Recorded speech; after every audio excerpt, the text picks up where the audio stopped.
Good day everyone! Ako si Angel, ang inyong lingkod, Ray TV. So sa video ko na naman ngayon ay babagi ko naman sa inyo aking tugon mo sa katanungan ng isa nating taga-subaybay. Kaya shout out po sa iyo, mabilis ang tugon lamang ito. Sana ang interpretasyon na ito ang sagot sa iyong katanungan at para na din sa iyo dyan na may katulad sa panaginip na ito. Paalala ko lamang lagi na ito ay isang general interpretation. Kaya hiniling ko sa inyo na unawain na tingnan mabuti ang mga nangyayari sa inyong buhay ngayon at gamitin ang inyong sariling intuition at mag-connect directly sa mga impormasyon na maaaring ibabahagi ko. At kung ito ay nag-resonate, bawat isa sa inyo, please leave us a comment. At huwag din kalimutang mag-like, mag-subscribe at hit na din ang notification bell para maging updated kayo lagi. At sa mga hindi pa nakapag-follow sa aking Facebook page, i-follow nyo na po Dry TV at i-share nyo na din. Maraming salamat.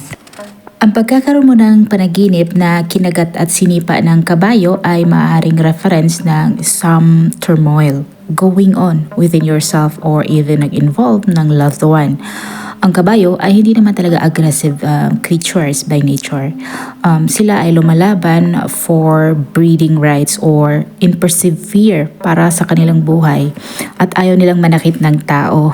Talagang merong mga underlying reasons sa kanilang aggressive actions at para sa iyong sarili, maaaring ito ay nangangahulugan na you are lashing out or kick out sa family and friends who genuinely hindi karapat-dapat. Kumbaga, nagpapataw ka or parang nag-kick out, tatanggal ka ng mga kaibigan or mga friends or parang pinuputol mo sila kahit hindi naman genuinely karapat-dapat.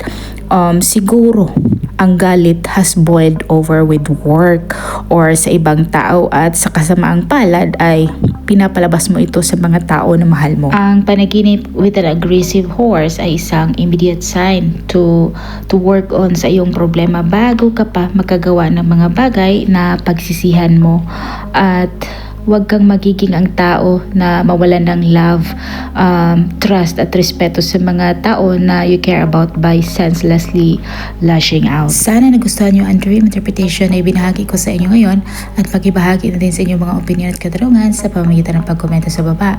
At kung ikaw ay bago pa lang sa akin channel ay huwag kalimutang mag-like, mag-subscribe at i-hit na din ang notification bell para maging updated kayo lagi. Sa hindi pa nakapag-follow sa aking Facebook page, i-follow nyo na po Dry TV at i-share nyo na din. Maraming salamat. Hanggang sa muli. Paalam.